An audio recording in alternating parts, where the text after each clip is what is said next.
24 hours inside a maximum security prison. The longest day of his life. The heavy steel door slams shut behind him. The sound echoes through the concrete hallway. Loud, cold, final. In that moment, every eye inside Missouri's most dangerous prison turns toward him. He's not a guard, not an inmate, not a visitor. He's a journalist, here to spend just 24 hours inside one of America's toughest maximum security prisons. But as the locks click into place, he realizes something terrifying. No cameras, no phones, no way out until the warden says so. And as the night approaches, rumors begin to spread. A fight is brewing inside Cell Block D, the most feared unit in the entire facility. By midnight, those 24 hours will become a test of survival. Because inside these walls, one small mistake can cost a man his life. Beat pause. What really happened during those 24 hours? And why did the warden later call it the most chaotic night this prison has ever seen? The arrival. The morning begins with a blinding flash of sunlight bouncing off razor wire. A gray prison van pulls up to the front gates of Red River State Penitentiary, a fortress surrounded by double fences, motion sensors, and arm towers. Inside the van sits Ethan Cole, a 34-year-old investigative journalist from Chicago. For years, he's reported on crime and justice. But today, he's crossing the line between observation and experience. His assignment: spend one full day inside a maximum security prison and document what life is really like behind the walls. At the checkpoint, guards inspect every piece of gear. No personal items, no contact with the outside world. Even his pen is replaced with a dull-tipped plastic one. For safety reasons, they say. As the first gate clanks open, Ethan steps into a world where time moves differently. The air smells of bleach, sweat, and metal. Inmates march in lines across the yard under watchtowers. Every few seconds, a loudspeaker barks orders. Count time. Line up. Warden Samuel Briggs, a tall, weathered man with a voice like gravel, greets him with a firm handshake. "Welcome to Red River," he says. "You'll get your story, but you'll also see things you'll wish you hadn't." Ethan forces a smile, but the tension in his chest grows. As he's escorted through the blocks, he catches glimpses of tattoos, scars, and silent stares. Inmates watch him like a hawk, studying every move. Lunchtime arrives. The cafeteria feels like a pressure cooker. Hundreds of men in orange jumpsuits, all eyes locked on each other. Guards stand alert, hands near their radios. Ethan sits beside a quiet inmate named Marcus, a former gang member serving life for armed robbery. Marcus leans in, voice low. "You picked the wrong day to be here," he says. Ethan looks up. "What do you mean?" Marcus glances toward the corner table. "That crew over there. They're planning something tonight." Ethan's stomach drops. A guard yells, "Time's up. Back to your units." The tension breaks for now, but the seed of fear is planted. As the cell doors slam shut that afternoon, Ethan writes a few words of his notebook. Every hallway hums with something unseen, like the prison itself is breathing. And then the alarms start to sound. The riot in Cell Block D. The sun sinks behind the gray watchtowers, and the yard turns silent. Dinner trays clang, gates roll shut, and an eerie hum fills the air. That strange vibration prisons get right before something bad happens. Ethan follows Officer Jenkins down a narrow hallway that smells of metal polish and sweat. They're headed towards Cell Block D, the prison's most volatile unit, home to gang leaders, lifers, and men who have nothing left to lose. Jenkins whispers, "If anything happens, stay behind me and keep your hands visible." These guys can smell fear. As the gate unlocks, a wave of heat and noise hits them. Inmates shout through the bars. Radios crackle. Someone's laughing in a way that doesn't sound human. Ethan's camera crew had been left outside for safety. He's alone now with a small audio recorder strapped to his chest. He walks the tier, heart hammering. A man with tattooed eyelids calls out, "Hey, newsman, you ready for the real story?" Another yells back, "Tonight's the night." The guards tense. Jenkins raises a hand to signal quiet. Then, from the second level, a tray crashes to the floor. Boom! A split second later, the lights flicker. Someone screams, "Now!" Chaos explodes. Inmates flood the walkways, fists pounding on bars, smoke rising from burning sheets. The alarm blares, a deafening, metallic wail that seems to shake the walls. Ethan drops to the floor as a guard shouts, "Lock down! Lock down!" Jenkins grabs his arm, dragging him toward the control booth, but the electronic door jams. Sparks fly from the wiring. "Back up! Cell D North is compromised," he yells into the radio. No answer. The static hisses like fire. Through the haze, Ethan sees Marcus, the same inmate from lunch, standing near the corner stairs, eyes wide, hands raised. He's not part of the riot, but the crowd swarms around him. Ethan hesitates, then moves closer. "Marcus, what's happening?" Marcus shouts over the noise. They're not fighting the guards. They're fighting each other. Suddenly, a fireball erupts from the end of the hall. A homemade torch ignites a trash can full of paper and sanitizer.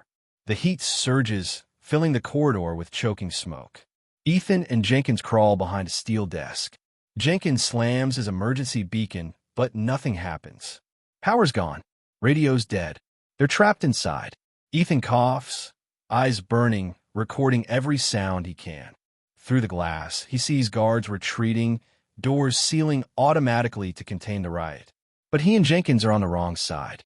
For 30 endless seconds, everything is noise, screams, metal slamming, the roar of fire. Then, as suddenly as it started, the lights cut out completely. Darkness swallows everything. The only sound now is breathing. Close. Too close. And then, from the shadows, a voice whispers, calm, deliberate. "You shouldn't have come here." The lockdown. A blinding white flash, then silence. Ethan opens his eyes slowly. Smoke drifts through the hallway like fog, glowing faintly under emergency lights that flicker on and off. His ears ring. The air tastes like metal and burnt plastic. Officer Jenkins lies a few feet away, unconscious but breathing. The control booth glass is shattered. Ethan crawls toward him, voice trembling. "Jenkins, can you hear me?" No response. Only the slow creak of a door swinging somewhere down the corridor. Then, the loudspeaker crackles to life. "Attention, all units. Full facility lockdown. Repeat, full lockdown. Remain in designated zones." The words echo like a death sentence. Every gate in the prison seals shut automatically. Nobody in, nobody out. Ethan looks down the hallway. The riot seems to have spread. Cell Block D is chaos in the dark. Sirens wail faintly in the distance. Boots stomp above. Radios scream with overlapping orders. He drags Jenkins behind a row of overturned desks and checks his pulse. Still there. Ethan presses the emergency beacon again, dead battery. He's alone, trapped, and the power grid is unstable. Suddenly, a faint light glows from one of the cells, a flickering flame from a contraband lighter. Inside, two inmates argue in whispers. Ethan edges closer to hear. "They shut the vents. We're going to choke in here. Not if we get to the basement first." Basement. The word hangs in his mind. Maybe that's where the backup generator is. He looks at Jenkins, still unconscious, and then at the steel door leading to the lower level. Taking a deep breath, Ethan pushes forward. Every step echoes through the concrete halls. He passes rows of cells, men pressed against the bars, watching in silence. Some whisper prayers, others smirk like they know something he doesn't. Halfway down the corridor, the sprinklers kick in, drenching everything. The cold water mixes with smoke, turning the air into a heavy mist. Ethan wipes his face, squinting. Then thud. A loud crash from the far end. Through the haze, a shape moves, tall, limping, dragging something metallic along the floor. Ethan freezes. The figure steps closer, its Marcus soaked, coughing but alive. "Come on," Marcus shouts. "You're not safe up here." Ethan hesitates. "Where are you going?" "Generator room. Only place with manual controls. Unless you want to die, breathing smoke." They sprint together through the flooding corridor, past bodies, some unconscious, some moving weakly. Overhead, the loudspeaker repeats. "Emergency response teams en route." All inmates remain in cells. Any movement will be met with force. Marcus stops at a locked steel hatch. Help me lift this. They pull together, muscles shaking. The hatch groans open, and a gust of hot air rushes out from the stairwell below. But before they can go down, the lights suddenly flare bright red. Alert mode. An automated voice blares. Containment breach in Sector D2. Use of lethal force authorized. Marcus curses under his breath. Ethan turns. Heavy boots thunder toward them. Riot officers in black armor, shields raised, weapons drawn. Down on the ground. Now, one shouts. Ethan raises his hands. I'm press. Before he can finish, he's slammed to the floor. Marcus is dragged away, screaming. He's not one of them. The guards don't listen. The hallway floods with blinding lights and the smell of tear gas. As they cuff him, Ethan glimpses the clock above the control gate. 10:47 p.m. He's only been inside for 14 hours. 10 more to go. The long night. The cell door slams shut with a metallic echo that shakes the walls. Ethan stumbles backward, wrists raw from the cuffs, lungs still burning from tear gas. The lights in this part of the prison are dim, a sickly yellow that flickers like a dying candle. This isn't a safe room. It's a temporary holding block, a place for containment when the main units are locked down. Inside are 5 inmates. 5 men staring at him from the shadows. For a long moment, no one speaks. Then a voice from the corner breaks the silence. Deep, calm, and cold. "You the reporter, ain't you?" Ethan turns. The man who spoke is massive, bald, with tattoos climbing up his neck. His name tag reads Reyes, a former gang enforcer serving 3 life sentences. Ethan nods slowly. "Yeah, I was documenting for her." "Document this," Reyes interrupts, stepping closer. "You see the smoke outside? That's what happens when they forget we're human." The other inmates chuckle darkly. A smaller man, face covered in burn scars, leans forward. "Don't worry, we ain't gonna hurt you. Not unless you give us a reason." Ethan sits on the cold floor, trying to steady his breathing. He can still hear the riot teams moving through the blocks, boots slamming, radios barking, the occasional scream echoing from somewhere far down the hall. Hours pass. No food. No word from the warden. No way out. At one point, the power cuts again. Total darkness. Someone mutters. "They're shutting off everything. Trying to starve us out." Then, from outside, the sound of thunder, or at least that's what Ethan thinks it is. But it's not thunder. It's the sound of the front gate exploding open as SWAT reinforcements storm the facility. The entire prison seems to shake. Dust rains from the ceiling. Reyes stands listening. "They're breaching D block first," he says. "How do you know?" Ethan asks. "Because that's where my brother's locked up." Minutes later, red emergency lights flash through the slit window. A muffled voice shouts, "Get down! Get down now!" Gas floods the hallway. Everyone coughs, eyes watering. Ethan covers his face with his shirt, trying to breathe. Reyes pounds on the door. "Hey, there's civilians in here." No answer, just the sound of boots and shouting. Chaos layered over chaos. Suddenly, a loud clang. The cell door swings open halfway, half melted from heat. Smoke rolls in like a wave. Reyes looks at Ethan. "You want to live, journalist? Stay behind me." They step out together into a hallway lit by red strobes and scattered flames. Bodies lie on the ground. Inmates, guards, indistinguishable in the haze. Overhead, a sprinkler sputters, dripping instead of spraying. An alarm voice repeats through static. "Containment breach. Sector D, 3 unresponsive." Ethan and Reyes move carefully toward the lower stairwell. Every corridor feels endless, every sound amplified by the silence between bursts of noise. At the base of the stairs, they find Marcus, blood on his shirt but alive. He grabs Ethan by the arm. The generator blew. They're losing control of everything. "Where's Jenkins?" Ethan asks. Marcus hesitates. "He didn't make it." The words hit like a punch to the chest. Ethan swallows hard. There's no time to grieve. The air is filling with smoke again. They push forward toward the security wing, but as they turn the corner, a blinding spotlight hits them. "Hands up! Hands up now!" shouts a tactical officer through the haze. Ethan freezes, coughing. Don't shoot. Press. I'm press. The officer lowers his weapon just slightly, long enough for Marcus to pull Ethan behind cover. Bullets tear through the corridor. The riot isn't over. Not yet. Ethan dives behind a steel cabinet, his recorder still blinking red. He realizes he's capturing not just a story, but a night that will haunt everyone who survives it. As explosions echo through the upper floors, he whispers to himself, "If I make it till morning, people will finally know what really happens inside these walls." The dawn breaks. A pale light seeps through the shattered ceiling. For the first time in hours, the screaming has stopped. No sirens, no boots, just silence, heavy and hollow, like the prison itself is holding its breath. Ethan blinks through the haze. His throat burns. His hands tremble. The clock on the wall reads 6:02 a.m. He's been inside this nightmare for almost 24 hours. Reyes lies nearby, bandaged with torn fabric.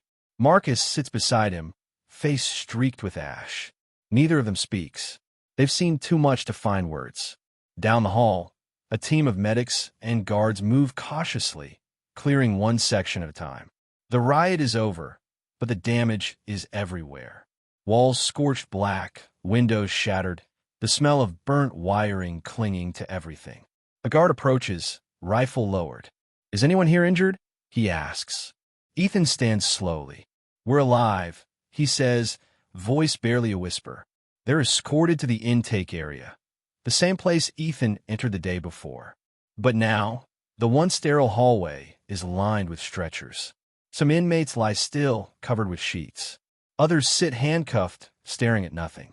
The warden stands at the far end, uniform torn, eyes bloodshot.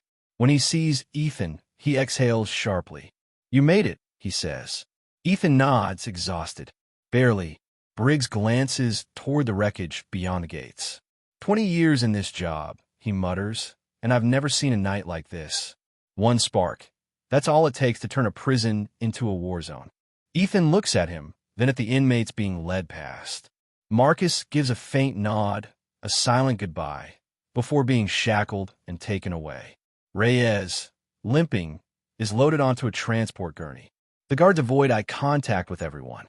Outside, dawn paints the sky in shades of pale gold and gray. The razor wire glints under the new sun. For a moment, it looks almost beautiful, like peace after chaos. A guard opens the final gate. "You're clear to leave, Mr. Cole." Ethan steps through slowly, his boots crunching on shattered glass. The cool morning air hits his face, the first breath of real freedom in 24 hours. He looks back one last time at the concrete fortress behind him. To the world, it's just another prison.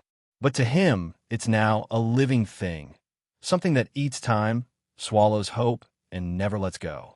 He pulls out his notebook, the one the guards replaced his pen for. The last line he writes reads, "Inside these walls, 24 hours feels like a lifetime." And for many, it truly is. He closes the book. A transport van drives past, carrying the survivors back inside. The gate slams shut behind them. The sound echoes through the valley. One last metallic reminder that not everyone who walks into a maximum security prison gets to walk out the same. The truth behind the walls. As the final gate closes and the echoes fade into silence, one truth remains. What happens inside those walls will never leave the men who survive it. But the world outside, you, the viewer, has the power to make sure stories like this are never forgotten. Because behind every locked door, behind every siren, there's a human story waiting to be told. If this story moved you, even for a second, help me keep telling them. Backend index pointing right, hit that subscribe button. Backend index pointing right, drop a like. Backend index pointing right, share this video. And comment below what you think the system hides from us most. Your support helps bring the truth from behind the bars straight to the world. This is HFD Crime Documentary, and this is just the beginning.